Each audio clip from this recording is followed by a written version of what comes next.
I grew up in the Appalachian Mountains, and some of the scariest things that happened to me were at my grandmother's house. It's racing right now because like I heard footsteps and ain't nobody in this bitch but me. And then by decaying bodies. This old lady pointed at her and accused her of starting the fire.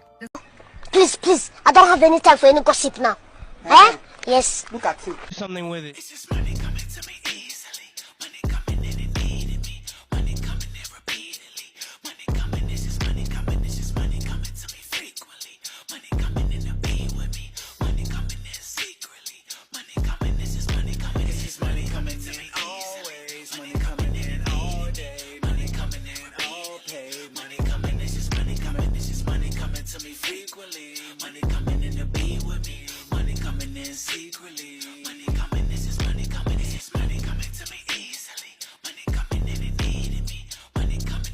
I grew up in the Appalachian Mountains, and some of the scariest things that happened to me were at my grandmother's house. I call her my Nana. My Nana got sick right after I graduated high school, so I moved in with her to take care of her. She lived on a mountain in a 2-story house. This one night in particular, and listen, I was always afraid of this house since I was a kid because the basement was really dark, and I just got this eerie feeling. And there was a storage room in the basement that was like pitch black and had these giant crickets in it, and it was part of the house. It wasn't like the crawl space. It was a storage room that was like a cellar in this house, and it was scary.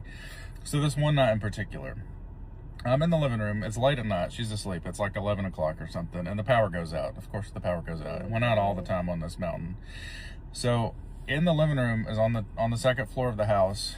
Down at the bottom, there's a pool, and there's a fence around the pool, but the fence has a gate that doesn't lock, and it backs up to woods, a lot of really thick woods, and there's nobody else back there. So this one night, it sounded like, you know, those really long, creepy fingernails they have in horror movies with the creatures? That's exactly what it sounded like. It sounded like something with long nails like that just took them along the sliding glass door and went, and I'm getting chills thinking about this because it was so scary, and I think about it all the time. Chills. I was frozen in place, and literally I had candles lighting everything up. I'll post a picture in the comments of how the living room looked this night, because it was that night that I took the picture of the candles lighting the house that the sliding glass door got scratched. And what makes this even crazier is the next day, I didn't open them curtains. And look, you know, in the Appalachian Mountains, you do not open the curtains at night. Sliding glass doors had curtains over them. I didn't open them until the next day. I looked in them the next day, and the sliding glass door had shattered. The outside panel had shattered into a million pieces. It was tempered, so it was still there, but I think I have a picture of where the panel shattered too. So I don't know what it was. I never heard this scratching sound again, but it was on the second floor, so whatever it was would have had to come up the stairs and go to this sliding glass door and do this.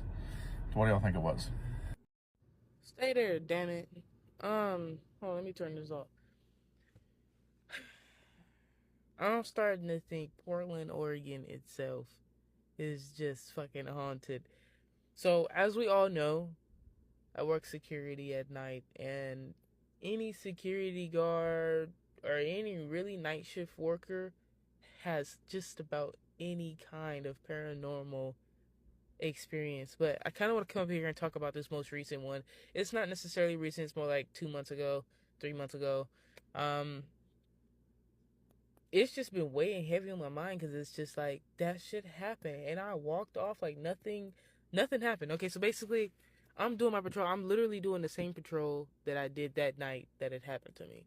So I drove up, scanned my 3 tags, and then I opened up the gate to go inside the school. Now, this school is elementary school, but it looks more abandoned at night because it's elementary school. It's just like, I think it's like K through 5th grade, and that's it.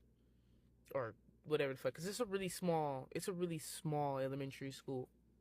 So as I'm walking through, scanning the rest of the tags in the inside of the building, I'm already hearing little tiny footsteps behind me. Now, you know, I'm black, so I'm not looking back. I'm just like, And I'm in my head like, there's a bunch of tiny little footsteps in the back, and it creeping up on the back of me. So I just like, all right, cool, I got my flashlight, that's all I need. I'm singing in my head because if this is a ghost, please don't touch me because I scream. Anyways, I scan my last tags. I turn around. I turn around briskly too, cause I was like, you know the little movies you watch and they open up the shower curtain. That's what I did when I turned around, except for with the flashlight. I was like, damn, like the flashlight was gonna do anything. Anyways, I'm walking back to the entrance. My heart is racing right now, cause like I heard footsteps and ain't nobody in this bitch but me. And then out of nowhere, the intercom, you know the intercom for any school when the bell rings, except for the bell didn't ring. It was a loud clap. It was a really loud clap. It was one of them horror movie claps coming out of the intercom. It's giving me chills talking about it, because like in the moment when it happened, I had no reaction, because like that's what most ghosts want you to do, is react. So I'm in my body like, hell no. Did I just hear the clap come through a fucking intercom while I'm trying to walk back to the car? So I'm walking back. I hear that clap. I closed this gate so quick, I got back in this car, and I just looked around for a cool minute. I ain't gonna hold you. There's a cemetery next to this elementary school as well. So I know something strange is going on at this goddamn school for sure, ski, because why would you build an elementary school next to a fucking cemetery? So I know this goddamn school might be even on top of a cemetery. But no, Portland, Oregon for sure is haunted, all of it at this point, because there's too much going on at night. All right, so I'm gonna tell you like this.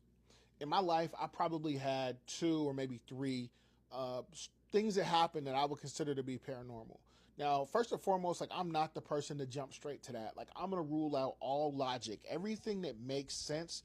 That has to be ruled out before I jump to saying that something is paranormal. Before I get into that, I have to say this. I've learned to listen to my wife when it comes to certain things. When it comes to like picking up on people's vibe or their energy, I know that sounds crazy. I've learned to listen, right? There has been plenty of instances where it's like, okay, she's been right about this type of shit more times than she's been wrong. I need to listen and pay attention. This is one of these stories. Now, before I get into it, this is probably going to be a long video, so you might want to speed it up if you don't have the patience to sit through and listen to the whole thing. All right, but here we go. So my son was probably he was 1.5, almost 2, because my daughter was just born. And we had moved from this apartment complex that we were in to this townhome, right? Now, the townhome was cool because at the time, I was working a whole lot. My wife, she was a stay-at-home mom, new mom, and, she needs to be with the kids. And there was parks there. There were a lot of kids around, close to grocery store, like everything that you would need. But because I'm going to be gone a lot. So I noticed first off that there was just a lot of kids everywhere. The other thing is that the townhome that we stayed in, it was a building with 3 separate units, right? We stayed in the middle. So to the left of us, there was a young woman. She was around our age at the time. She didn't have any kids. And to the right of us, there was a family, and they had quite a few kids. Now, this is when I learned that I need to start paying attention to what my wife is talking about. So I'm gone at work a lot. When I would come home, I take my shower. I'm going to sleep. I'm tired. I'm exhausted. Now, with me, I'm still like this to this day. Like, I sleep hot. I don't want to be wrapped up. Like, cuddling, falling asleep. That shit is for TV in my eyes. Like, I don't want to be like that. But my wife knows that. But I would wake up sweating because she is wrapped up under me. And I'm like, yo, what are you doing? Let me go. She'd be like, I'm scared, right? And we live in a decent neighborhood. Like, this is a good area. What the hell are you afraid of? She's like, I don't know what it is. Like, something don't feel right. I'm afraid. I'm scared. And this went on for I don't know how long, right? And we moved into this place. We signed a year lease, but this was almost a nightly thing. So one day I'm at work, and my wife calls me. Now, you can't just call a unit in the prison, right? There's a process. You have to call like the main control station. Main control has to forward the call to, a sergeant or there's just a process, right? So anyways, my wife goes through the process. And this is like in the middle of the day. She calls and they radio for me. Hey, you got a personal call at such and such office. So I go in, I answer as her. I'm thinking something happened, something's going on with the kids. She calls me, and you know how like you can tell like someone is stressed. It sounds like they almost been crying, right? Well, this is how she was, and she's telling me about what just happened. So she's telling me, she's sleeping in our bed. My daughter is still in her bassinet. She's a baby. Still in her bassinet. The bassinet's in our room by the door. And then my son is right around the corner in his room on his bed, right? He's asleep. Everyone's sleeping. So she's telling me as she's waking up, she's, kind of opening her eyes and her hair's kind of in a way. She looks over and she sees what she thinks is my son looking into my daughter's bassinet. So she tells him, hey, leave your sister alone. When she says that, he jumps down and runs. You could literally hear him running into his room. So as he's running into his room, she's calling for him like, hey, come here. And now she's getting pissed off because he's not coming. So she gets out of the bed and goes into his room. And my son is in his room completely knocked out. Like he is asleep, dead sleep. And it's like she knows what she saw. And she knows what she heard because she heard the footsteps running. But now that she's looking at my son, it makes no sense because he's really, really asleep and he's not old enough to play like that. So he's asleep and it scares her to the point where she's going to go through this process and calls me, right? I'm trying to make sense out of everything that she just said. None of it's really making sense. So I'm like, well, maybe, you were just, it didn't really happen that way. Maybe it was this, maybe it was that. And she's telling me like, no, this is what happened. This is what it is. So ain't nothing I can really do about it. Ain't nothing she can do about it. It just is what it is. So I come home, a few nights go by or whatever time frame it was, and I'm sleeping in the room. Now, our room door is closed. Directly outside of our room is the bathroom door. I remember it being open because the skylight was coming through, and I'm going to get to that in a minute. But directly to the right of my room was my son's room, and his door is closed, right? So I get out of my bed, I get up, I open the door, and I walk into the hallway. Now, the moonlight is coming through the skylight. So the moonlight is lighting up the bathroom and parts of the hallway. All of the lights and shadows, it should be consistent, right? But I look over at my son's door, and everything is consistent up top. But when I get down to the bottom, about the size of a 2-year-old, the shadow is different. It looks different. And it only looks different it's like a silhouette of something, a silhouette of a kid. This is what it looks like. And it was a shadow, but it was also kind of like misty. And I knew that it was nothing, but it looked like if I could feel it, it would have texture. That probably doesn't make any sense at all. But that's the way that it looked. And I'm flipping on the light in the bathroom. I'm like, what is that? I'm flipping on the light, I'm looking at it, and when I flip it on, there's nothing there. When I turn off the light, it's there again. Flip it on, nothing there. Turn it off. So I'm just like, yo, maybe, I don't know, right? Maybe whatever, right? I can't touch it. It's not moving. So I go to the bathroom, do my thing. The next day, we're having breakfast. I tell my wife what I saw, and she's like, yo, like that is a relief because that is what I saw leaving with that jump down off the bassinet. That's what I saw. And I'm like, and she's like, she just really couldn't describe it or explain it. But when I am explaining it to her, she's confirming like, yes, that's what I saw. So we're probably like, I don't know at this point, like 6-7 months in, 8 months into this 1-year lease. Now, around the time that we're about to get out of this lease and buy the house, my friend is getting ready to deploy to Iraq. And he comes over, he brings his family with him.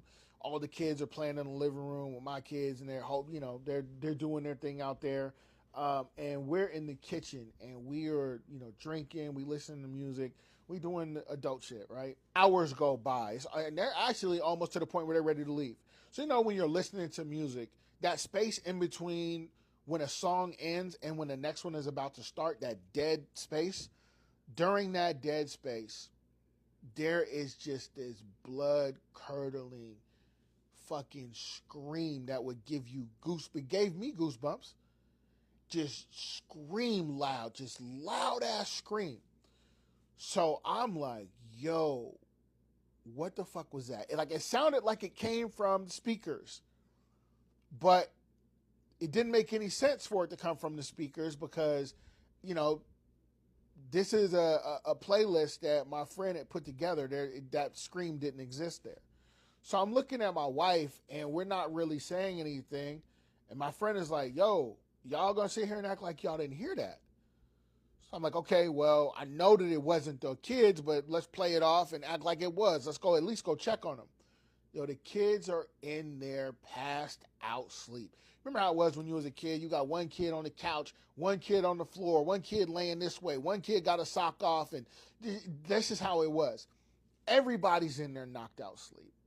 And I don't know how to explain, that, right? Outside of, hey man, we think there's some weird shit that's going on in this house. So they ended up packing up and leaving like not too much later after that. So the neighbor who was next door with all the kids, remember I said they're running and jumping and playing, they were there.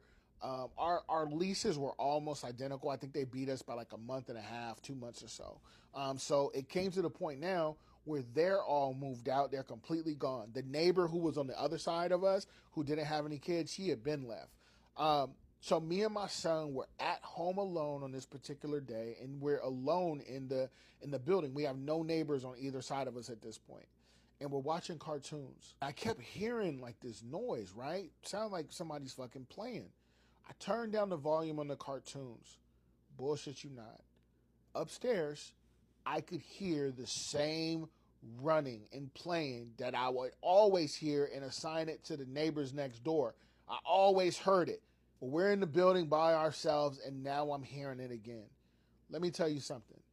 That fucking lease could not end fast enough. Tell me a scary Appalachian Mountain story. I'll go first. This one was sent to me by a follower who moved to the Blue Ridge Mountains, which is located in the Appalachian Mountains, when they were 12 years old. The house was around 60 years old, and her parents had done some renovations to it. They had turned the daylight basement into a master suite, so she got the original master bedroom upstairs. From the moment she moved in, she started seeing figures moving out of the corner of her eye, but whenever she'd look, nothing was ever there. She started having really weird dreams. Her closet door would open and close without any explanation in her bedroom, even though they had like that super thick shag carpet. So the doors were really hard to open and close, like you actually had to like use force. Like there was no chance that these doors were opening or closing due to a draft. So one day after she had been living there for around a year, she was out exploring the woods behind the house. It was a very rural area, and I already know y'all are gonna give me hell for the way that I say rural in the comments, but I'm from Appalachia. What do you expect? So she knew there were no neighbors around, but as she was exploring in the woods, she came across this old abandoned cabin. She immediately got really bad anxiety about this and left. Well, that night she had vivid dreams that she was walking alone in the woods again, and she came across that same cabin. But in her dream, there was a light on in the cabin window, so she went inside. The second she walked through the door in her dream, the door behind her disappeared, leaving her trapped inside, so she was trying to escape. As she's trying to find an exit, she comes across a room that is just on fire. And in this room, there's an old lady surrounded by decaying bodies. This old lady pointed at her and accused her of starting the fire. This lady told her if she caught her, she was going to unalive her. The rest of the dream, she was just running around trying to find a way out until she finally found a window to climb out of. The second she escaped, she woke up, but when she woke up, she couldn't move her body at all. But she could hear footsteps around her bed, and someone sat next to her feet on her mattress. Not to get off topic, but I've had that happen to me so many times. Please tell me I'm not alone. There's been so many nights in my life where I've felt somebody sit down at the foot of my bed when I know good and well that nobody's there. There's been other times that I've felt something crawling up my bed. I don't know. Anyway, she just kept trying to move, and she was finally able to roll over and turn the light on. But next to her bed was this dark figure. She said it looked like she was staring directly into a black hole. It swallowed all the other darkness in the room. She could see that it had red bloodshot eyes, and it was just smiling at her. Ugh, that's so creepy. She started screaming like I think any of us would, and she woke everybody up in the house. She never saw that old lady from her dreams again, or that black figure, but she said the paranormal activity in the house ramped up after that and lasted for years. She'd feel hands grabbing her feet from under the furniture on a regular basis. Things would go missing and then reappear again in weird places. Door handles would jiggle at night. She said she had a few sleepovers, but all of her friends would refuse to come back over after a while because they all experienced things too. The day she moved out was the day that it finally stopped. This story's so creepy, especially telling it outside at almost dark in the Appalachian Mountains. Let me know what y'all think about this one in the comments. Yes, I do read the comments. I've had so much fun reading all y'all's stories, so please keep them coming. First of all, I love those Appalachia story times, but since we just listened to this one, let me just tell you real quick about like sleep paralysis and why like some people will feel sleep paralysis, right? I've never had sleep paralysis before, and I hope to never have it, but I was listening to these 3 psychic sisters on YouTube, real psychic sisters, and they're real sisters, they're black. And they were talking about sleep paralysis and why it happened to some people. That is the reason why astral projecting, you have to really be skilled with astral projecting before you actually try to attempt it, because that's how people end up with sleep paralysis. And I've always felt that way about sleep paralysis, right? It's because once you basically wake up, your body will wake up, but your soul, your energy is still in the sleep realm, and that is the reason why you cannot move, even though you can see everything around you, but you cannot move. Is because your soul is trying to catch up to your body, but you woke up too soon. And when the lady mentioned, this is all in my opinion, and based on what they said, these girls are very, very, very talented. I mean, I get my yearly forecasts from them all the time, and they're amazing. I mean, they're amazing. They talk about heaven and hell, Jesus, what Satan and all that, and Angel Michael, all that stuff. And they even talk about like, your ancestors, your angels walking next to you and all that stuff, and how to tap in. So if you guys are interested, check out Trinity Oracles, those 3 black girls who are real psychics. So basically, like whenever you astral project, so what she was saying in the dream is that she had a dream, she walked into a room and the door disappeared. But she saw this old lady who was sitting around a bunch of corpses, and she basically accused her of starting the fire. And then the lady told her that she was going, the lady was trying to basically say, if I catch you, I'm going to unalive you.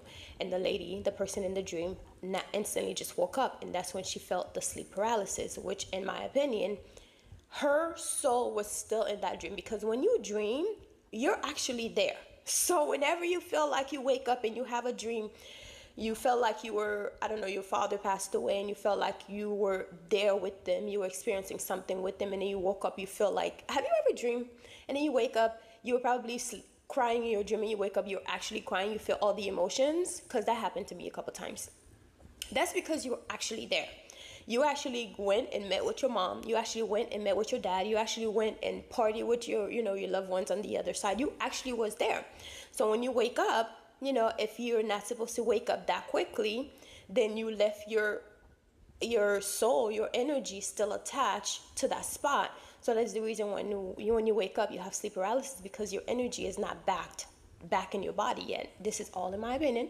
Do your own research on it. I've always thought this to be the way that sleep paralysis work. And when they confirmed that, I believe in those girls 100%, to the point that anything that they say, I 100% believe, because they have predicted years after years after years to the T everything that has been said. And I'm not being paid to say this, okay? So if you watch the 3 Trinity Oracles girls, if you guys are watching, I'd love to be on a podcast with you guys. I'd love to have a conversation with you guys. But to the T, they have predicted every single thing to the T.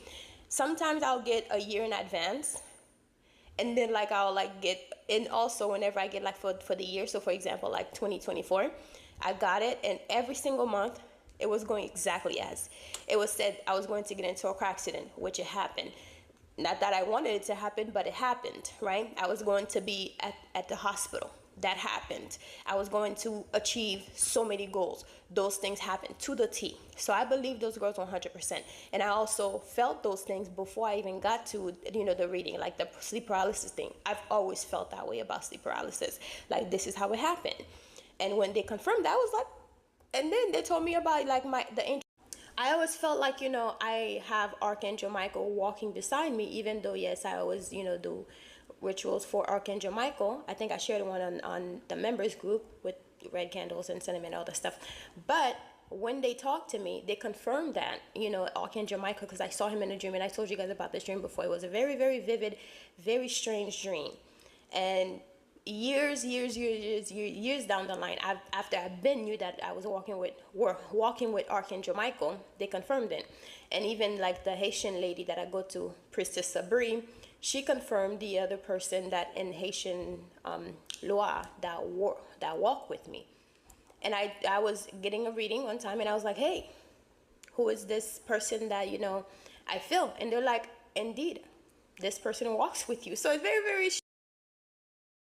Hey guys, I'm Jenny, and this is Shameless Plug. So I want to tell you guys about my Crown of Success manifestation book with easy, simple rituals and spells to manifest a life of abundance in your life. And those spells are so easy, even a child can do it. So this book is filled with different spells that I've learned over the years from my family, passed down from grandma and everything. And also those are spells that I've actually tried and I know that they work. So this book not only teach you step by step on the things that you can do that are so easy that a child can do it, but it tells you like the proper moon phase to use, alchemy, manifesting with numbers, numerology, and also the days of the week that best fit for this particular spell. So it tells you the timing of when to practice the spell, the days of the week, the moon phase. It shows you all the colors of the candles that you should be using and different planets. So for example, I show you like planet Jupiter is for Thursdays and the hours of the days that you should be doing the spell. So this is an easy road opener spell. So I know a lot of people like to do like different spell work, but if your roads are blocked, of course your spells are not going to work. So it's good to unblock yourself first and then start using the spell, especially with the new years and the new days to come. And also I have some amazing spells in here. This is a powerful quick money spell. So if you're in the bind for some money and you're just trying to get some money, and I even have some easy powerful spell to win Game of Chance. So if you are a gambler, now I don't promote gambling, but if you are a gambler and you're just trying to make some money and trying to make sure you win, these spells will definitely help you. It tells you the best days to do it. So it says the best days to perform this spell is on a Thursday, Jupiter day. Jupiter is the planet of good fortune, luck, and expansion. Jupiter is the best day to perform spells that boost luck and increase your chance of success in any game of chance or any money spell, period.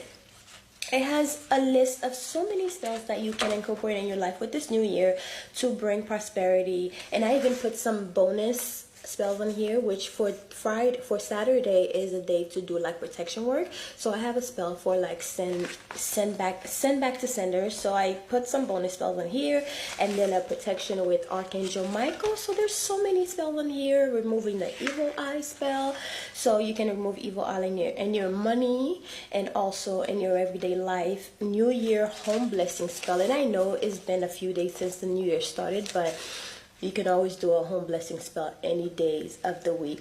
As long as you need it, you could do it. So anyways, guys, this is my book. It's called Crown of Success by Jenny, and it's available on Amazon, the ebook and also the physical copy. So please grab a copy if you're interested in supporting this channel. This is a way to support the channel and to support me as well for putting out, you know, content every day for you guys to enjoy. So I hope you guys enjoyed this book, and I hope you go and grab your copy, whether it's the ebook or the physical copy.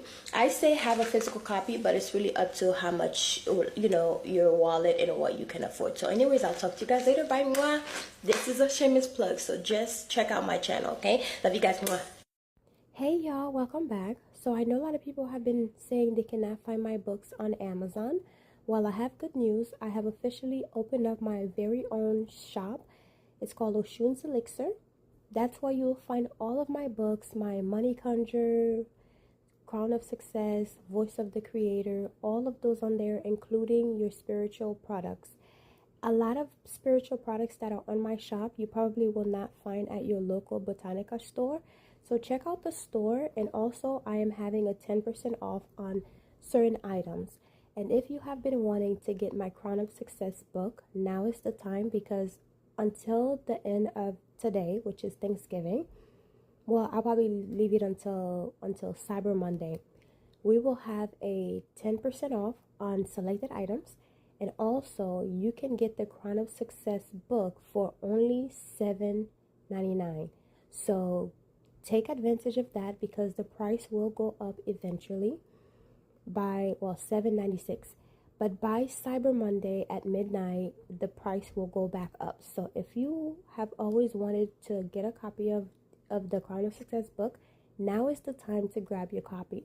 And also don't forget to use the code Jenny10 to get 10% off selected items.